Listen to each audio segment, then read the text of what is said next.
Hello everyone. आज के हम इस वीडियो के अंदर डिस्कस करेंगे कि मैनेजमेंट प्रोसेसेस के अंदर हेनरी फेयोल और लूथर गिलिक ने कितने टाइप के कोर फंक्शंस दिए हुए हैं। साथ ही साथ हमारे जो मैनेजमेंट की थ्योरीज हैं वो किन्होंने कौन सी जगह पे कौन सी टाइप की मैनेजमेंट के अंदर थ्योरीज दी हुई है। साथ ही साथ हम लोग हेनरी फेयोल के 14 प्रिंसिपल्स ऑफ मैनेजमेंट को भी आज हम लोग डिस्कस करते हुए चलेंगे। तो प्रीवियसली हमने सीखा था कि मैनेजमेंट चीज क्या होता है, उसकी अलग अलग डेफिनेशंस को देखा था, कौन से पर्सन ने क्या कंसेप्ट के ऊपर सबसे ज्यादा फोकस किया था। आज हम मैनेजमेंट प्रोसेसेस हेनरी फ्यूल के 14 प्रिंसिपल्स ऑफ मैनेजमेंट के ऊपर फोकस करेंगे। सबसे पहले हमारा आ जाता है हेनरी फ्यूल, जिन्होंने 5 कोर फंक्शंस दिए थे, जो हमने डेफिनेशन के अंदर भी पढ़े हुए थे। कौन से थे हमारे? तो सबसे पहले आ जाता है planning, then organising, commanding, coordinating and controlling.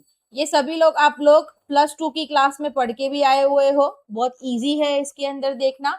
तो प्लानिंग मतलब जैसे समझ लो कि कोई एक फर्म है, उन फर्म को पूरे साल के अंदर 1 करोड़ का उनको क्या करना है, प्रॉफिट करना है। तो सबसे पहले वो प्लान करेगी कि मैं ये चीजें प्रोड्यूस करूंगा और उसके पीछे क्या करूंगा, 1 करोड़ का प्रॉफिट अर्न करूंगा। देन आफ्टर वो प्रॉफिट अर्न करने के लिए वो सारी चीजों को ऑर्गेनाइज करेगा, अपने वर्कर्स को, एम्प्लॉयज को उस चीज के लिए ऑर्गेनाइज करेगा कि आप लोग इस सेक्टर के अंदर ऐसे ऐसी तरीके से काम करो, वर्क तुम्हारा बढ़ाओ, सब चीजें करो, है ना, एफिशिएंसी क्रिएट करो। तो वो सारी चीजें ऑर्गेनाइज करेगा। देन आफ्टर उनको कमांड दिया जाएगा कि आपको ऐसे ऐसे काम करना है, इस तरीके की चीजें आपको उसके अंदर ऐड करनी है, या कोई नया इनोवेशन उसके अंदर लाना है, तो वो कमांड करेगा। देन आफ्टर कोऑर्डिनेटिंग, तो कोऑर्डिनेट करके चलेंगे वो एक दूसरे के साथ कि उनका काम ये हो गया, चलो उसके बाद हमारा ये काम है, तो एक दूसरे के साथ एम्प्लॉइज वर्कर्स कोऑर्डिनेट करके चलेंगे। एंड लास्ट में आ जाता है कंट्रोलिंग, की सारी चीजें उन्होंने अच्छे से की है नहीं की है, उनकी मनमर्जी के मुताबिक तो नहीं किया हुआ है, तो वो सारी चीजें कंट्रोलिंग के अंदर आ जाती है। तो हेनरी फ्योल ने टोटल कितने कोर फंक्शंस दिए हुए हैं? 5 कोर फंक्शंस हमें यहाँ पे दिए हुए हैं। 5 कोर फंक्शंस। नेक्स्ट नेक्स्ट हमारा आ जाता है लूथर गुलिक, जिन्होंने कितने कोर फंक्शंस दिए हुए हैं? 7 कोर फंक्शंस दिए हुए हैं। तो उसमें से सेम हमने पढ़ा हुआ था कि प्लानिंग, वो लोग प्लानिंग करेंगे, ऑर्गेनाइज करेंगे। ऑर्गेनाइज करने के बाद अब यहाँ पे आप लोगों ने देखा कि थर्ड हमारा क्या आ जाता है? कमांडिंग आ जाता है। बट यहाँ पे आप लोगों ने देखा कि थर्ड नंबर हमारा क्या आ जाता है? स्टाफिंग आ जाता है, कि वहां पे ऑर्गेनाइज करने के बाद वो स्टाफ की रिक्रूटमेंट करेंगे, एम्प्लॉयज को क्या करेंगे, वहां पे रिक्रूट करेंगे। देन उसके बाद वो उनको डायरेक्ट करेंगे, ठीक है, उनको वो सारी गाइडेंस देंगे। देन आफ्टर कोऑर्डिनेटिंग, कोऑर्डिनेट करेंगे, कोऑर्डिनेट करने के बाद वो वर्क किस तरीके से गया है उसका वो लोग रिपोर्ट करेंगे। और रिपोर्टिंग के बाद उनका बजटिंग कितने तक गया हुआ है, बजट कितना उनके अंदर वो चीजें ऐड हुई है, तो वो सारी चीजें उसके अंदर वो लोग इंक्लूड करेंगे। तो यहाँ पे हमने जो हेनरी फ्योल देखा था, तो हेनरी फ्योल के 5 कोर फंक्शंस को याद करने का शॉर्टेस्ट ट्रिक है POCCC। आप इसके थ्रू क्या कर सकते हो, यहाँ पे याद कर सकते हो। साथ ही साथ हमारा लूथर गुलिक जो है उसके अंदर हमारा किस तरीके से आएगा? Planning, organising, staffing, directing, coordinating, reporting and budgeting. ठीक है, तो ये पोस्ट कॉर्प की तरीके से आप लोग इसको क्या कर सकते हो, याद कर सकते हो। ठीक है, आई होप आप सबको समझ आया होगा। अब हमारी आ जाती है classification of the management approaches. तो उनमें किन किन लोगों ने कौन सी मैनेजमेंट अप्रोचेस को वहां पे यूज किया हुआ है, एक एक करके देखते हुए चलेंगे। सबसे पहले हमारा आ जाता है क्लासिकल अप्रोच, जिसके अंदर 3 तरीके की मैनेजमेंट है। फर्स्ट वन आता है हमारा scientific management, then after bureaucratic management and third one is administrative management. तो साइंटिफिक मैनेजमेंट के अंदर किन किन लोगों ने अपनी थ्योरीज दी हुई है? तो फेडरिक टेलर है, फ्रैंक एंड लिनियन गिलबर्ट है, हेनरी गेंट है। इन सारे लोगों ने साइंटिफिक मैनेजमेंट के अंदर सबसे ज्यादा फोकस किया हुआ है। देन आफ्टर ब्यूरोक्रेटिक मैनेजमेंट, जिसके अंदर मैक्स वेबर ने अपना कंट्रीब्यूशन दिया हुआ है, एंड एडमिनिस्ट्रेटिव मैनेजमेंट के अंदर हेनरी फ्योल ने इसके अंदर कंट्रीब्यूशन दिया हुआ है। उसके बाद आ जाता है बिहेवियरल अप्रोच, जिसको नियो क्लासिक अप्रोच भी बोला जाता है, जिसमें हॉर्थॉर्न स्टडीज आती है, एल्टन मायो की, मास्लो की नीड्स ऑफ द थियोरी, जो हम लोग 12th स्टैंडर्ड के अंदर भी पढ़ के आए हुए हैं, जो अब्राहम मास्लो ने दी हुई है, theory X and theory Y, जो डोगलास मैक ग्रोगर ने दी हुई है, मॉडल 1 वर्सेस मॉडल 2 वैल्यूज जो है वो क्रिस एर्गरिस ने दिए हुए हैं। लास्ट हमारा आ जाता है मॉडर्न अप्रोच, तो जिसके अंदर सिस्टम की जो थियोरी है वो किन्होंने दी हुई है? चर्चमैन वेस्ट ने दी हुई है। कंटिजेंसी थियोरी जो है वो पॉल हर्सी ने दी हुई है। इमर्जिंग अप्रोचेस जो है वो थ्योरी जेड एंड क्वालिटी के ऊपर दिया हुआ है। Theories that and quality management, जो किन्होंने दिया हुआ है, विलियम आउची ने दिया हुआ है। तो ये क्लासिफिकेशन ऑफ मैनेजमेंट अप्रोचेस का ये पूरा टेबल आपको क्या करना रहेगा, लर्न करना रहेगा, क्योंकि इसमें से भी छोटे छोटे पीवाईक्यूज क्या हो जाते हैं, बन जाते हैं। तो आपको ये पूरा चार्ट जो है वो इम्पोर्टेंट है, आपको इसको लर्न करना रहेगा। अब हमारे आ जाते हैं हेनरी फ्योल, जिन्होंने 14 प्रिंसिपल्स ऑफ मैनेजमेंट को क्या किया था, यहाँ पे डिस्क्राइब किया था। अब ये 14 प्रिंसिपल्स ऑफ मैनेजमेंट आप 12th में पढ़ के आए हो, आपको वो चीजें समझ भी आ चुकी हैं, बट इसको याद करने का एक शॉर्टेस्ट वे, शॉर्टेस्ट तरीका आपको पता नहीं है। तो इसको एक्सप्लेनेशन के बाद मैं आपको इसकी छोटी सी शॉर्टेस्ट ट्रिक बताऊंगी। ठीक है, तो सबसे पहले हमारा आ जाता है डिवीजन ऑफ वर्क। तो वर्क का डिवीजन होना सबसे ज्यादा जरूरी है कि work should be divided among the employees according to the specialisation. अब जैसे आप देखोगे कि किसका पैकिंग करने में कैपेसिटी या उसका एफिशिएंसी उसके अंदर सबसे ज्यादा अच्छा होगा, तो मैं उसको वो तो नहीं बोलूंगी कि जाके वो प्रोडक्ट को बना के आए। पैकिंग में वो इंटरेस्टेड है, पैकिंग वो उसका अच्छे से कर पा रहा है, तो वो पैकिंग में ही जाएगा। तो इस तरीके से उसको उस वर्क के अंदर क्या किया जाएगा, इंक्लूड किया जाएगा। तो उनको डिवाइड किया जाता है उनकी काम के थ्रू और उनकी स्पेशलाइजेशन के थ्रू। नेक्स्ट हमारा आ जाता है अथॉरिटी एंड रिस्पॉन्सिबिलिटी। तो authority gives to the right to give orders while responsibility ensures accountability. तो अथॉरिटी जो है वो वहां पे ऑर्डर्स के तरीके से दी जाए। जैसे सुपीरियर होता है हमारा, टॉप मैनेजमेंट जो होता है वो मिडल को बोलता है, मिडिल मैनेजमेंट हमारे किसको बोलता है, लो वाले मैनेजमेंट को वहां पे क्या करता है, इंडिकेट करता है।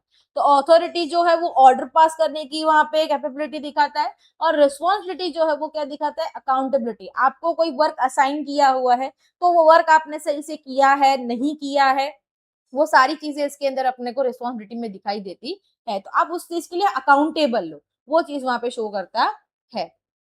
नेक्स्ट हमारा आ जाता है डिसिप्लिन। तो obedience to the rules and regulations is essential for the smooth functioning. अब डिसिप्लिन करना भी जरूरी है। अब जैसे हम जॉब पे भी सपोज जाते हैं, तो जॉब का टाइम है 9 to 5 का, राइट। बट 9 की जगह पे आप 10 पे जा रहे हो, 11 पे जा रहे हो, 2 o'clock पे जा रहे हो, तो वो एक डिसिप्लिन कहलाया जाता नहीं, कि यार चलो ना भाई, अब देखा जाएगा, हम कभी भी कहीं पे भी चले जाए। तो बोलेगा भैया टाइम पे आओ, नहीं तो तुम यहाँ पे क्या हो जाओगे, यहाँ पे तुम्हारी सैलरी कट हो जाएगी, या तो हाफ डे तुम्हारा कंसीडर किया जाएगा।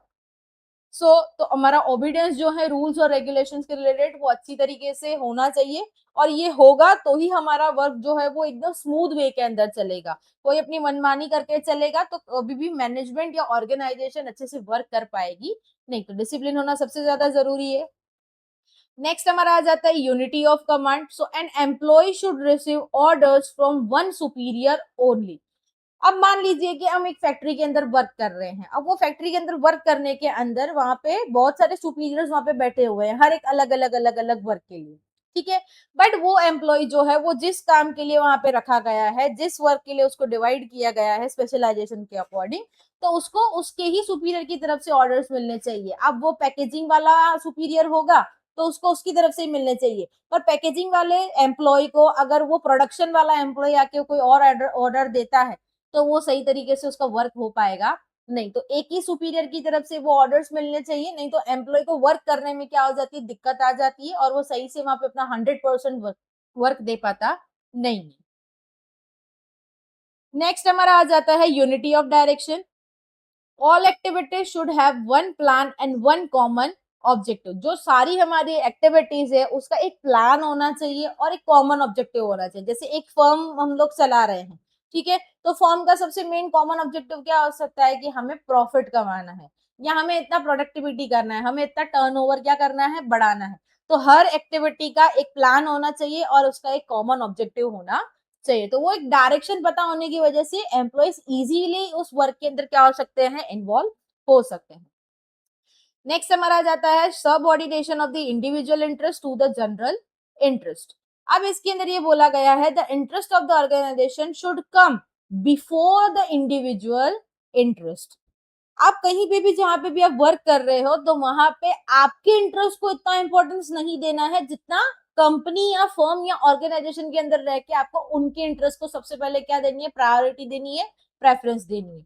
आपके इंटरेस्ट को भी कंसीडर किया जाएगा, बट सबसे पहले ऑर्गेनाइजेशन, देन आफ्टर यू। तो आपके इंटरेस्ट को बाद में रखा जाता है, इंडिविजुअल इंटरेस्ट को बाद में रखा जाता है, और सबसे पहले किसको रखा जाता है, ऑर्गेनाइजेशन के इंटरेस्ट को सबसे पहले कंसीडर किया जाता है। देन आफ्टर आ जाता है हमारा रेम्यूनरेशन। तो employee should be paid fairly to the work they do. सीधी सी बात है, आप किसी वर्क कर रहे हो फर्म के अंदर तो आपको उसका क्या मिलना चाहिए, फेयर मिलना चाहिए, पैसा मिलना चाहिए उसके अंदर, और फेयरली मिलना चाहिए, कि ताकि उसकी वजह से उसको डिससेटिस्फेक्शन ना हो कि मैंने काम बहुत ज्यादा किया था और मुझे पेमेंट कम मिला। ये इनस्टेबिलिटी उनके अंदर होनी चाहिए, नहीं तो रेम्यूनरेशन भी उनको अच्छे से मिलना चाहिए। नेक्स्ट हमारा आ जाता है centralisation and decentralisation. A balance should be maintained between the centralisation and decentralisation. अब आप सबको पता चलता है कि सेंट्रलाइजेशन चीज क्या होती है। तो सेंट्रलाइजेशन मींस कि जहां पे सारी चीजें, जैसे एक फर्म है तो एक फर्म का एक ओनर होगा, तो ओनर जो है वो सारी चीजों के डिसीजन, जो मेनली जो फंक्शंस के डिसीजन होंगे उसको क्या करेगा, वहां पे लेने की कोशिश करेगा कि हाँ इनके डिसीजन या उनके अप्रूवल या उनके ग्रीन सिग्नल के बाद हमारी वो काम आगे बढ़ सकती है। ठीक है। और डिसेंट्रलाइज मतलब कि जरूरी नहीं है कि जो ओनर है वो हर तरीके के प्रोडक्शन लेवल के ऊपर हर तरीके के सेक्टर के अंदर डिसीजन ले सके। तो वहां पे डिसेंट्रलाइज करना भी जरूरी है। तो वहां पे डिसेंट्रलाइज करने के लिए किसको रखा जाता है, मैनेजर्स को रखा जाता है।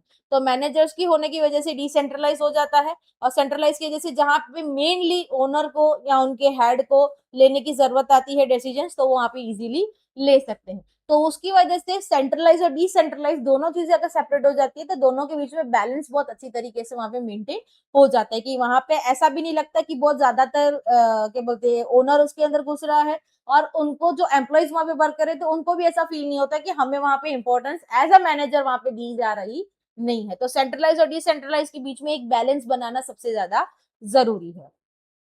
नेक्स्ट हमारा आ जाता है स्केलर चेन। तो हमारा स्केलर चेन जो है वो क्या बोलता है, there should be a clear line of authority from the top to the lowest level. ठीक है। अब यहाँ पे स्केलर चेन मतलब आप लोगों को एक प्रोसेस तो पता होगा कि जैसे मैं लोअर लेवल के मैनेजमेंट के ऊपर हूँ और मुझे कोई बात सुपीरियर तक पहुंचानी है, टॉप लेवल मैनेजमेंट तक पहुंचानी है, तो उसके लिए आप क्या करोगे, डायरेक्टली उनको अप्रोच करोगे या स्टेप बाय स्टेप जाओगे। सीधी सी बात है, आप डायरेक्टली उनको अप्रोच कर सकते नहीं हो, स्टेप बाय स्टेप जाना पड़ेगा। तो जैसे मान लीजिए कि यहाँ पे कोई एक बंदा बैठा हुआ है, ठीक है, ये यहाँ पे कोई एक बंदा बैठा हुआ है, वो क्या है, टॉप लेवल मैनेजमेंट के ऊपर है। ठीक है। और यहाँ पे बीच में जो है वो कौन बैठा हुआ है, मिडल लेवल के ऊपर एक इंसान बैठा हुआ है। ठीक है। और यहाँ पे नीचे क्या है, मैं हूं। ठीक है, ये मैं हूं। अब मुझे कोई बात टॉप मैनेजमेंट तक अगर पहुंचानी है तो मैं क्या करूंगी, तो सबसे पहले मैं यहाँ पे मिडल मैनेजमेंट के यहाँ पे बात करूंगी। मिडल मैनेजमेंट जो है वो कहाँ पे बात करेगा, टॉप मैनेजमेंट पे बात करेगा। इसी तरह से साइमल्टेनियसली अगर टॉप मैनेजमेंट के लोगों को भी हमें कोई बात पहुंचानी है तो वो क्या करेगा, मिडिल लेवल तक आएगा, और मिडिल लेवल से फिर कहाँ आएगा, मेरी तरफ आएगा। ठीक है। अब यहाँ पे देख लीजिए कि जैसे यहाँ पे मान लो ए नाम का बंदा है, यहाँ पे बी नाम का बंदा है, और सी नाम की यहाँ पे मैं हूँ। ठीक है। यहाँ पे डी नाम का बंदा है और यहाँ पे ई नाम का बंदा है। ठीक है। अब मान लीजिए कि कहीं कुछ ऐसी इमरजेंसी वाली सिचुएशन आ गई कि जहां पे मुझे क्या करना पड़ रहा है, डायरेक्ट अप्रोच करना पड़ रहा है। So in any case of the emergency आप डायरेक्टली क्या कर सकते हो, ये स्केलर चेन को तोड़ सकते हो। जैसे मान लीजिए बी को कोई मैसेज अर्जेंटली डी को पहुंचाना है, तो ये यहाँ से डायरेक्टली क्या करेगा, इसको मैसेज पहुंचाने की कोशिश करेगा। तो ये आप लोग चेन जो है वो एक इमरजेंसी केसेस के ऊपर क्या कर सकते हो, ब्रेक कर सकते हो। ठीक है। बाकी जो स्केलर चेन जो है वो एक वे से ही क्या होगी, एक दूसरे को वहां पे प्रोवाइड की जाएगी। ठीक है। नेक्स्ट हमारा आ जाता है ऑर्डर। तो a place for everything and everything in its place. एक जगह होती है हर चीज की, और हर एक चीज जो है वो अपनी जगह पे होनी चाहिए। प्रोडक्शन लेवल जो है वो प्रोडक्शन सेक्टर में ही होना चाहिए, पैकेजिंग जो है वो पैकेजिंग सेक्टर में ही होना चाहिए, जो वहां पे रॉ मटेरियल्स को रखा जा रहा है गोडाउन जो है वो वहीं पर ही होना चाहिए। तो एक ऑर्डर की तरीके से, यानी कि जो एम्प्लॉइज है वो ज्यादातर वहां पे क्या हो जाए, कंफ्यूज ना हो जाए। ठीक है। नेक्स्ट हमारा आ जाता है इक्विटी। तो इक्विटी के हिसाब से हम क्या बोल सकते हैं कि manager should be kind and just to their employees. तो इक्विटी रखना जरूरी है कि यार बहुत अच्छा कोई काम कर रहा है और उसको ही सबसे ज्यादा अप्रिसिएशन दिया जा रहा है, बोनस दिया जा रहा है, उसको ही अप्रिशिएट किया जा रहा है, ऐसा नहीं होना चाहिए। एम्प्लॉय की हर छोटी छोटी एक्टिविटीज के अंदर उनको क्या करना चाहिए, उनको थोड़ा बहुत अप्रिशिएट करना चाहिए, उनको गिफ्ट देनी चाहिए, बोनसेस देने चाहिए, अप्राइज करना चाहिए, तो जिसकी वजह से वो और दो गुनी स्पीड से क्या कर सकते हैं, काम अच्छे से कर सकते हैं। ठीक है। तो मैनेजर्स को अपने एम्प्लॉयज के साथ बहुत ही काइंड रहना पड़ता है, और वो काइंड रहना जरूरी है। अगर मैनेजर धौंस जमाने बैठ जाएगा तो वो एम्प्लॉयज जो है वो क्या बोलेंगे कि चलो चलो हम इसके बाप की नौकरी थोड़ी ना करने आए हैं। ठीक है, इतना वो धौंस वो लोग सहन करेंगे नहीं। आज हम लोग भी है, आज हम किसी के अंडर में काम कर रहे हैं तो एक लीनियर वे की तरीके से, एक सॉफ्ट हार्टेड की तरीके से मैनेजर और एक एम्प्लॉय के बीच में डिस्कशन होना चाहिए।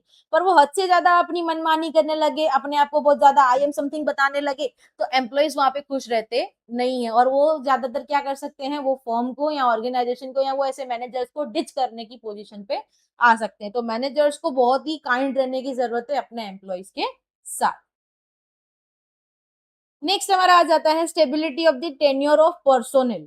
Employ should enjoy job security for the better performance. जैसे अभी मैंने आपको बताया, अगर मैनेजर्स बहुत ज्यादा कड़काई करने लगते हैं, बहुत सख्ती करने लगते हैं, उनकी बातों को वो अंडरस्टैंड नहीं करते हैं, तो एम्प्लॉय जो है वो ज्यादातर यहाँ से छोड़ देने की या डिच करने की पोजीशन पे आ जाता है। उनके पास वो पेशेंस लेवल उस टाइम पे क्या हो जाता है, खत्म हो जाता है। तो इसी वजह से उसको मेंटेन करने के लिए एम्प्लॉयज को एम्प्लॉयर क्या देते हैं, एक जॉब सेटिस्फेक्शन देते हैं, जॉब सिक्योरिटी देते हैं, जिसकी वजह से वो बेटर परफॉर्मेंस कर सके। हाँ, उनके माइंड में ये रहता है कि अब मुझे यहाँ से निकाला जाएगा नहीं। ठीक है, तो उनको जॉब सिक्योरिटी प्रोवाइड करना सबसे ज्यादा जरूरी है। नेक्स्ट हमारा आ जाता है initiative. So employee should be encouraged to take initiative and bring new ideas. अब वहां पे एम्प्लॉय वर्क कर रहा है तो वो ऐसे ही तो बैठने नहीं देगा ना कोई इनोवेटिव आइडियाज तो वो बोलेगा कि आप लेके आओ। ऐसे इनोवेटिव आइडियाज जो उनकी कंपनी को, उनकी फर्म को, उनकी ऑर्गेनाइजेशन को क्या कर सके, आगे ग्रो कर सके। और वो ग्रो होगा तो आपको भी उसके अंदर क्या दिया जाएगा, बढ़ोतरी दिया जाएगा, बढ़ावा दिया जाएगा, प्रमोशन दिया जाएगा। तो इनिशिएटिव लाना सबसे ज्यादा जरूरी है और वो एम्प्लॉयज के थ्रू ही हो सकता है। नेक्स्ट हमारा आ जाता है एस्पिरिट दे कॉर्प्स, जिसको बोला जाता है team work. So team work and harmony among the employees lead to the success. अब मान लीजिए कि आप कहीं किसी फर्म में काम कर रहे हैं। देखो, जब आप कहीं किसी पे काम करते हो या कहीं भी किसी भी जगह पे आप खड़े हो, अगर वहां पे एक टीम दिखाई दे रही है तो आपको उस टीम के अकॉर्डिंग क्या करना पड़ता है, चलना पड़ता है। फिर आप रिबेलों की तरह मुंह सुजा के बैठ जाओ, अपने हिसाब से काम करो, तो वो चीजें वहां पे एक्सेप्टेबल रहती नहीं है। टीम वर्क करोगे, हार्मनी के साथ आप काम करोगे, तो इसी वजह से आपकी सक्सेस भी आपको सबसे ज्यादा वहां पे मिलेगी और जरूर मिलेगी। ठीक है, तो ये थे हमारे हेनरी फ्योल के 14 प्रिंसिपल्स ऑफ मैनेजमेंट। अब दिक्कत ये आती है कि हमें इन सारे प्रिंसिपल्स ऑफ मैनेजमेंट को याद कैसे करना है। तो यहाँ पे शॉर्ट ट्रिक मैंने आपको दिखा के रखी हुई है कि short trick for the 14 principles of the Henry Fayol. कैसे याद रखना है, dad, UUC, RC is so easy IT। ठीक है, अब किस तरीके से रहेगा मैं आपको बताती हूँ। डैड में पहले डी देख लो तो डिवीजन ऑफ वर्क आ जाएगा। ए मतलब अथॉरिटी एंड रिस्पॉन्सिबिलिटी, डी मतलब डिसिप्लिन, तो ये डैड हो गया। ठीक है, DAD डैड हो गया। उसके बाद आ जाता है UU, तो UU से क्या आ जाएगा, unity of command and unity of direction. उसके बाद आता है S, तो जिससे subordination of the interest to the general interest, individual interest to the general interest, तो ये आ गया S। UUC, तो C का S आ गया। फिर आरसी में आ जाता है आर रेम्यूनरेशन और सी में आ जाता है सेंट्रलाइजेशन एंड डिसेंट्रलाइजेशन, तो आरसी आ गया। ठीक है, आरसी फिर ईज मैंने ऐसे ही बीच में डाला हुआ है। ठीक है, फिर SO, तो सो से आ जाएगा एक एस से स्केलर चेन, ओ से आ जाएगा इक्विटी। फिर आ जाता सॉरी ऑर्डर, और उसके बाद फिर आ जाता है ई, तो ई से क्या रहेगा, इक्विटी। इजी, तो ई आएगा ई, एंड देन आफ्टर आपका क्या आ जाएगा, एस, तो ये एस आ गया। सो इजी, और फिर आई और टी, यहाँ पे टीम वर्क भी आप लिख सकते हो, अगर आपको ऐड करना है तो यहाँ पे टीम वर्क भी बोल सकते हो, या फिर IE भी बोलोगे तो भी कोई इशू नहीं है। ये आ गया IT। तो हमारा शॉर्ट ट्रिक क्या रहेगा, dad, UUC, RC is so easy IT। I hope आप सबको अच्छा लगा होगा। ऐसे ही छोटे छोटे वीडियोस और कंटेंट्स के लिए you have to follow my channel. Last में वन क्वेश्चन मैं आपसे पूछूंगी, हेनरी फ्योल ने कितने प्रिंसिपल्स ऑफ मैनेजमेंट आपको दिए हुए थे, साथ ही साथ मैंने जो शॉर्ट ट्रिक दी उसमें एस का मीनिंग क्या होता है, डैड, यू फिर एस जो आता है सी, उसका क्या मीनिंग रहता है, उससे कौन सा पॉइंट वहां पे मेंशन किया हुआ है, वो चीजें आप मुझे कहाँ बताओगे, आपके कमेंट सेक्शन में। तो आई होप आप सबको अच्छा लगा होगा। ऐसे ही वही सारी चीजों को लेने के लिए you have to follow my channel, like, share and subscribe. Thank you.